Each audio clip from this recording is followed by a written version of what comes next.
Bom dia a todos. Bom, acho que, eu vou dividir aqui também em 2 partes. A primeira, o crédito, acho que sem grandes novidades, pontuais. O fluxo segue bem robusto para a classe de ativo. É um fato que a gente vem comentando já há algum tempo e naturalmente com essa aceleração aí das taxas de juros, inclusive como o Genta comentou, a ata do Copom hoje corroborando mais juros, a gente entende que esse fluxo deve permanecer forte para a renda fixa e para os ativos de crédito. Os fundos da XP Asset têm se apropriado desse movimento, com uma alocação alta em relação ao passado histórico. Então a gente tem passado esse momento com caixa mais baixo do que em momentos anteriores, porém já atentos a uma reversão de risco no setor corporativo.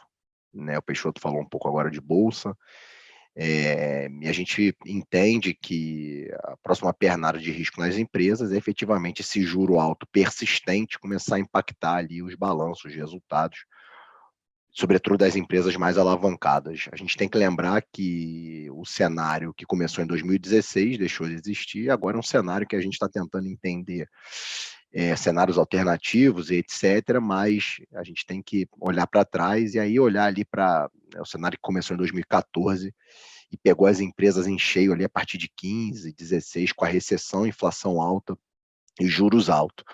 O Bruno Marques comentou que a gente realmente está vislumbrando um cenário de mediocridade, de crescimento baixo, com inflação e juros altos, o que é muito ruim para as empresas. Então, o nosso desafio agora é encontrar ali quem vão ser os perdedores, dentro desse novo cenário, e efetivamente ficar longe, reduzir posição e também tentar entender quem se apropria desse negócio, no setor financeiro, etc., tentar encontrar boas oportunidades.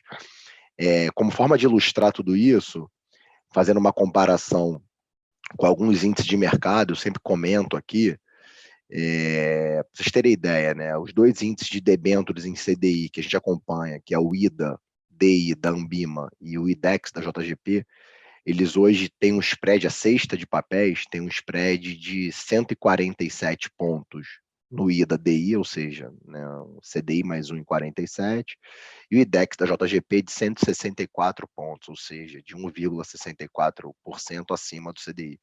Os fundos das PACs têm rodado acima desses índices no que tange os spreads de crédito, então o próprio Corporate Light, que é o antigo SPE Investor FIF, que é o nosso fundo mais conservador aqui na família Corporate, está rodando com spread de 2,1%, 210 pontos, com uma duration de 2 anos e meio. O Corporate Top com 280 pontos base, com uma duration de 2,7 anos. O Corporate Plus, que é para qualificado, de 360, ou seja, CDI mais 3,60, com uma duration de 3,1 anos. E o nosso fundo de previdência, o SEG-CP, que vem captando bastante, com 190 pontos, com uma duration de 2,8 anos.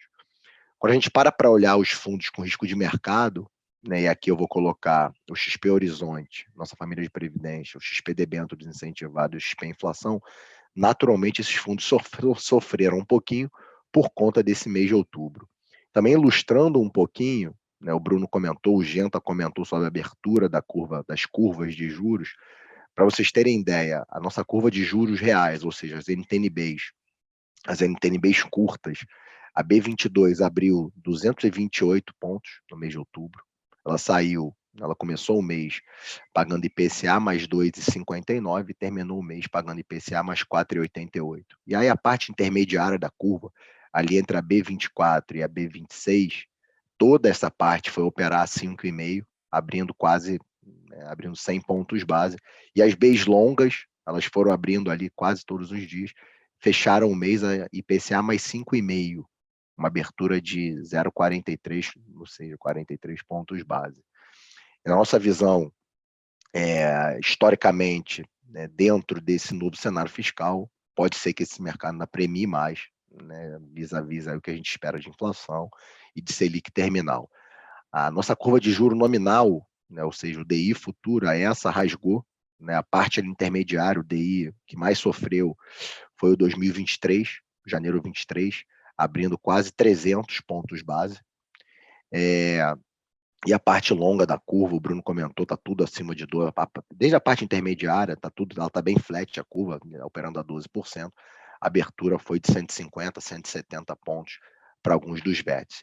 E a gente olha o resultado disso nos índices de mercado da Ambima. Então, o IMA B5 teve um retorno negativo de 1,24 e o IMA B5+, caiu 3,87% e acumula no ano uma perda de 10%. Então, na renda fixa, quem está carregando os papéis longos, acima de 5 anos, realmente teve na marcação a mercado está com perdas severas. E aí, voltando para os nossos fundos com risco de mercado, o XP Horizonte, ou seja, a nossa família de previdência, teve um mês ok, rodou ali a 40 do CDI, ainda com um ano muito bom, 12 meses muito bom. A gente já vinha reduzindo a exposição ao risco de mercado, e a gente opera majoritariamente ali NTN-Base e debêntures e letras financeiras indexadas ao IPCA. O que a gente vem tentando fazer é se apropriar, né, do carrego, né, dessa inflação corrente que está muito alta e pressionada, mas essa volatilidade dos papéis, obviamente, acabam que tem feito a gente vir reduzindo posições que a gente considera que estão com risco de retorno ruim. Então, de toda forma, mesmo olhando resultados ruins dos índices de mercado, o fundo conseguiu outperformar, entregar um retorno positivo, e nas janelas, né, de 12, 24, nas janelas longas, né, ele apresenta um retorno bem robusto. Os fundos que são majoritariamente passivos, no caso do debêntures incentivadas e do XP Inflação, ainda assim eles tiveram retornos melhores que os seus benchmarks, mas cotas negativas. Porém, a nossa parcela de crédito nos fundos vem amortecendo, né, essas maiores perdas, porque os spreads continuam a fechar. E quando a gente compara também com os índices de mercado, que é o que a gente gosta de fazer, realmente tem uma diferença grande. Quando a gente para olhar o IDA IPCA de infraestrutura da Ambima, né, que é um índice que carrega ali as debêntures incentivadas, esse índice tem um spread de 0,22, ou seja, né, a B de referência mais 22 pontos, e o XP debêntures incentivadas está com spread de NTNB mais 0,83, então quase 4 vezes acima desse índice. A gente vem tentando encontrar oportunidade, a gente vem reduzindo bastante, né, posição em papéis com spread de crédito muito amassado, e isso também acontece no XP Inflação. O XP Inflação tem hoje 40% de crédito, e a gente também vem operando dessa forma, reciclando o portfólio e tentando sempre apropriar nos papéis de crédito posições com carrego interessante.